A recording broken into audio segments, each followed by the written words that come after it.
people like me.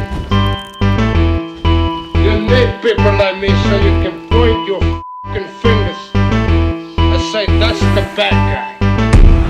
That's the bad guy. That's the bad guy. That's the bad guy. That's the bad guy.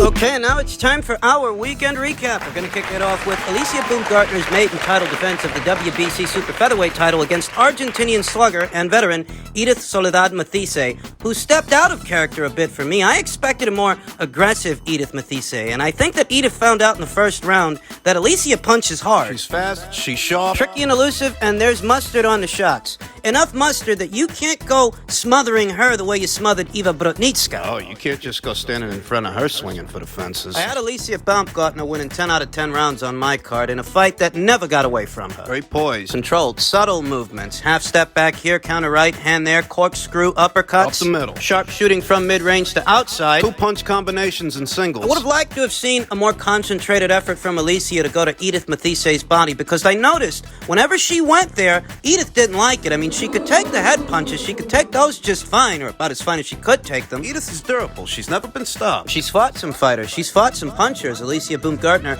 among them. I did notice whenever Alicia went to Edith's body, Edith didn't take those body shots as good as she took those head punches. I noticed that. Though this is hardly a performance you can nitpick. A 10-round shutout. Alicia Baumgardner successfully defended the green belt, and at the end of the fight, she didn't have a scratch on her. Showed good speed, good movement, good fitness, good variety. One point where she was digging into Edith Mathysse's midsection, I noticed she changed levels whilst doing so. It's small nuances like this that make Alicia Baumgardner's boxing so tidy, so neat, so effective. Staying off center whenever she does fire a shot, so should Edith fire something back, well, she's not there to be hit. Edith Mathysse is a mid-range to inside fighter, whereas Alicia's range is mid-range to outside, where she can get full extension on that arm. That's Alicia's sweet spot, mid-range to outside. Very mature performance from Alicia Baumgardner, and while I would have liked to see her hit the gas a little more, because I honestly believe Alicia packs a big enough punch that she could have stopped Edith. If it ain't broke, don't fix it. You win in a fight, and you win in wide. This girl, she can't match your speed, can't match your accuracy, can't get anything going. So if you're in full control, why take chances? I've seldom ever seen Edith Mathysse this reserved. And it was the speed and power and the delivery system for that speed and power. Alicia Baumgardner isn't just an exquisite physical specimen, she's a capable boxer. A well-schooled boxer. And that marriage of technique, implementation, and physicality makes a tough night for any girl opposite the ring, Alicia Baumgardner. At minimum, I knew Alicia could win a points decision, but I decided to go with Alicia by way of knockout. I didn't anticipate that it would be Edith Mathysse that steps out of character. The normally come forward mid-range to inside puncher. I found out quickly, if she takes too many chances, she's gonna pay for it. That's why she was more reserved, and that's why Alicia couldn't stop her, couldn't knock her out. Between Edith being as durable as she is and Edith being uncharacteristically reserved, the knockout shots, they weren't there. I can't complain, though. She pitched the shutout. With Ellen Mekhaled supposed to be Alicia's mandatory challenger announcing her retirement, I can only deduce that it could very well be Hyun Mi Choi that Alicia Baumgardner faces next. I'm looking forward to that, and congratulations to her for racking up another W. We then come to the main event of that same card, the welterweight contest between unbeaten Conor Benn and seasoned veteran Southpaw from South Africa, Cruz van Heerden, and the fight played out exactly as I thought it would. I went with Benn by way of knockout. I figured he was going to make short work of Cruz van Heerden. It was a spirited and eventful first round, competitive in spots, competitive in the exchange. Both boys got off to a fast start. You could see that Conor Benn was really... He wanted to go home early. Yeah, he was going for it at the start. Kill this guy quick. You don't get paid by the hour. It was a spirited and competitive first round. Conor Benn had a lot of success with the left hook, so it was a straight right hand that ushered the end of this welterweight contest. A straight right hand that heralded a salvo of punches. He finished with the right hand. It sent Cruz van Heerden to the deck, sent him down there hard. Well, I don't got a lot of thoughts on this fight because this is what I expected to happen. We're learning more about Conor Benn fight by fight, just how bankable he is. And at this point, I think we can all agree he packs a big enough punch that he can take care of the Samuel Vargases and Cruz van Heerdens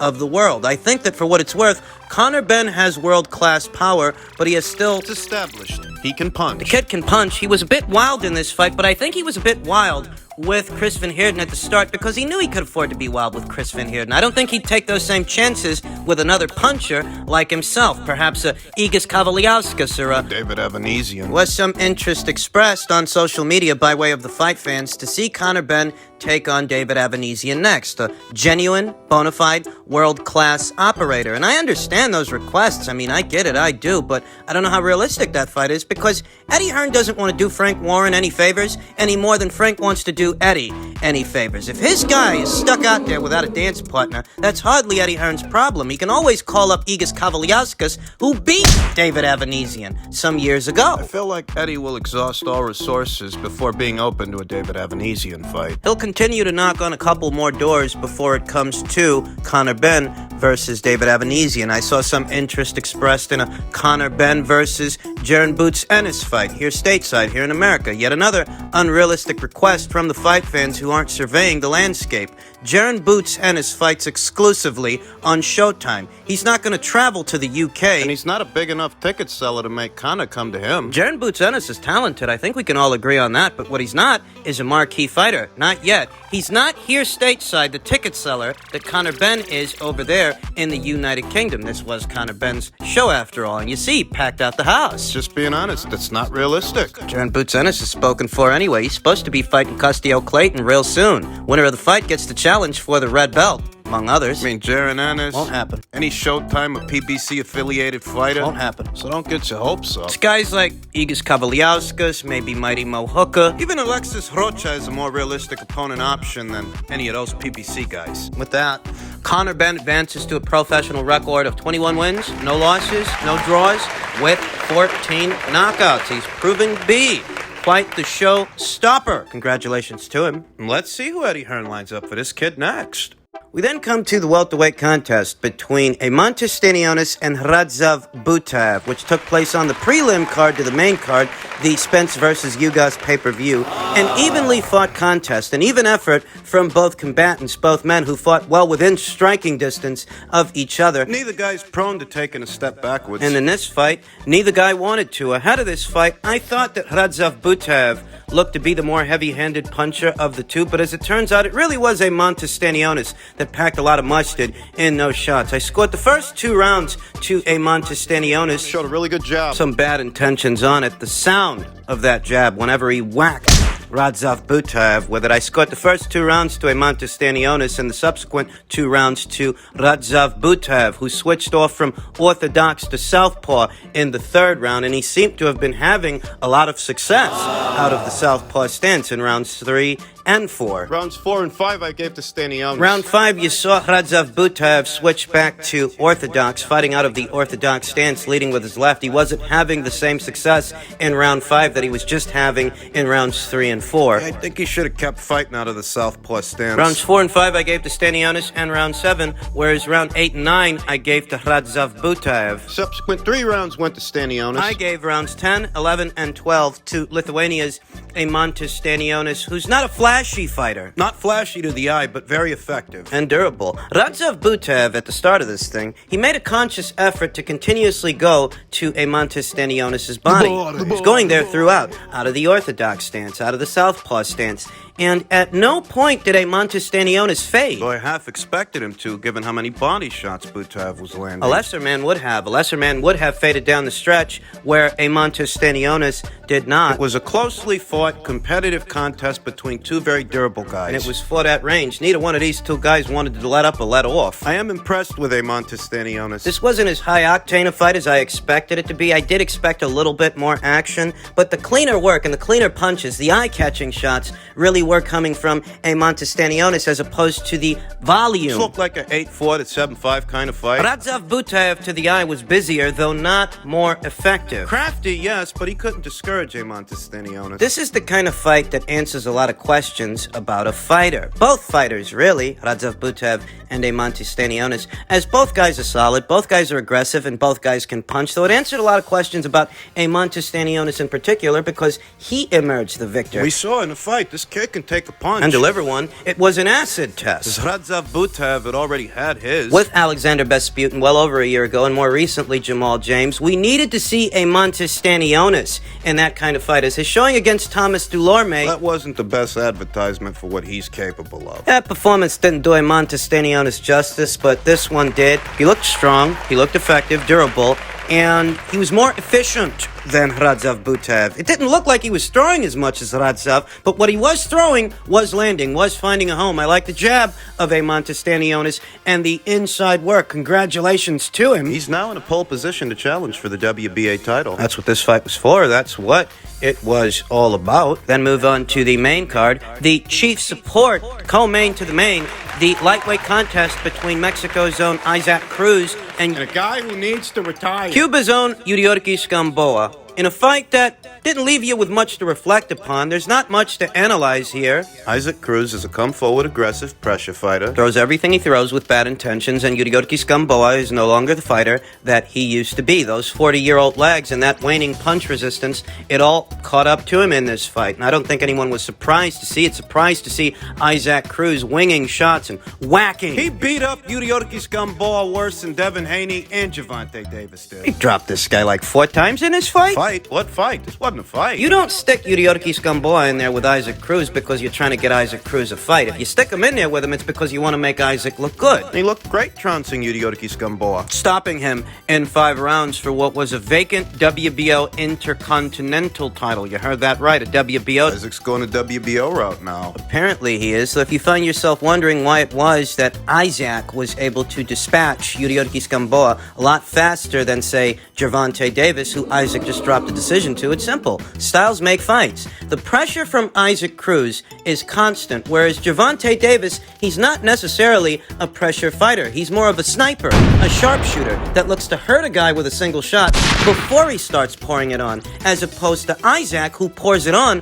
throughout the entirety of the fight. He's just going to keep coming at you, winging shots. Compromising defense for offense and doing so. It's a very straightforward approach that isn't necessarily the most nuanced or the most accurate, though it is straightforward. You either have the legs and the durability to deal with it and work around it, or you don't. I hardly expected a 40-year-old Yuriorkis Gamboa who's been dropped more times than I can remember. I figured Isaac's going to run through this guy and knock him out. So when he does, I'm not surprised, and I'm hardly shouting from the rooftops and bragging about it either. I'm pretty sure you guys out there had a similar prediction. We then come to the main event of that same card, the triumphant return to action, none other than unified welterweight champion Errol Spence Jr., who thoroughly out-hustled and out-muscled a very uninspiring Yordenis Ugas, who you would have thought... If this guy was ever going to be inspired... He looked more inspired fighting Sean Porter than fighting Errol Spence Jr. Even though there was a lot more on the line and it was for more money. From the opening bell, you saw Errol Spence Jr. very busy with the lead hand, very busy with the jab, the southpaw jab. He was peppering Yordenis Ugas with those jabs. Ugas didn't come up with much in terms of answers. Ugas was a characteristic counterpuncher. Characteristically works off what the other guy throws, wasn't doing much in terms of work. This is being received in many different ways in many different circles. One explanation offered up is that Errol Spence Jr. was coming at him with so much, so fast, that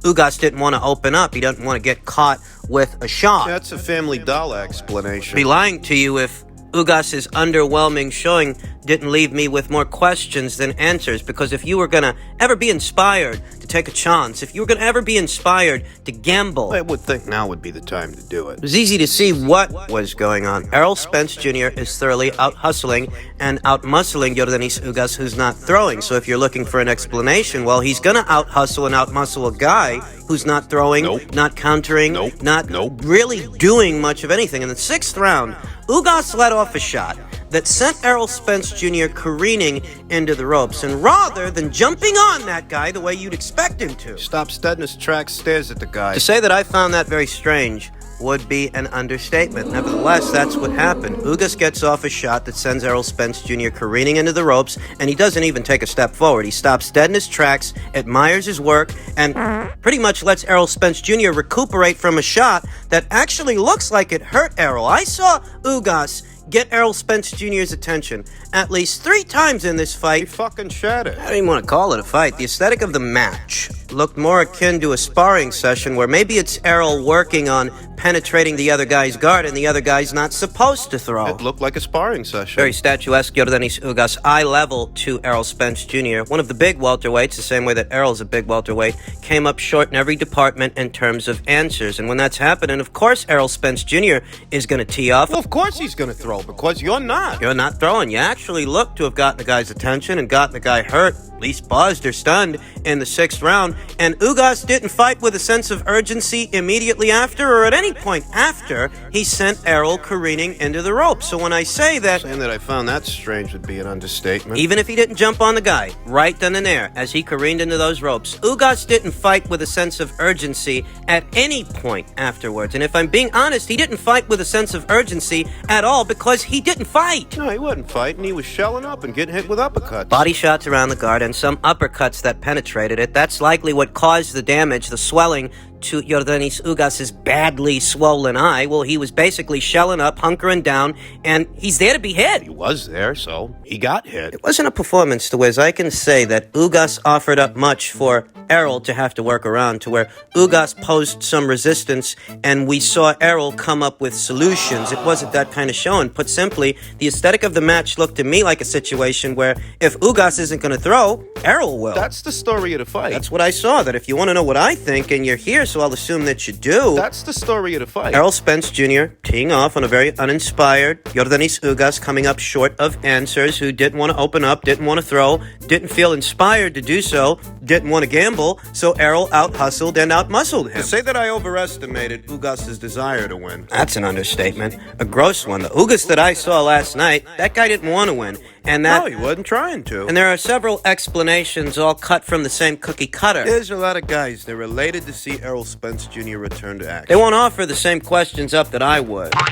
Why did Heerden Ugas send Errol careening into those ropes without jumping on him at any point afterwards? Am I the only one who finds that strange? That Heerden Ugas, a characteristic counterpuncher, wasn't even working off the counter. He deliberately step into the pocket, shell up, as Errol would unload. No success with that at any point in the fight, yet he kept doing it. Think about the stoppage and what led to it as the referee stopped the action, walks Ugas over to the corner to the ringside dock, where the ringside dock calls it. It's not hard to understand why that might have happened. Here you have a fighter whose eye is badly swollen, and he's not fighting. He's not fighting back. 10 rounds in, biggest fight of his career. Ahead of this fight, I stated that this would be the fight where Errol Spence Jr. has to regain some of the trust that he's lost with me. No, I didn't pick him to win because I didn't trust him. But he proved me wrong, and he won the fight. Those are the facts. He thoroughly out-hustled and out-muscled. He outworked what looked to be a very uninspired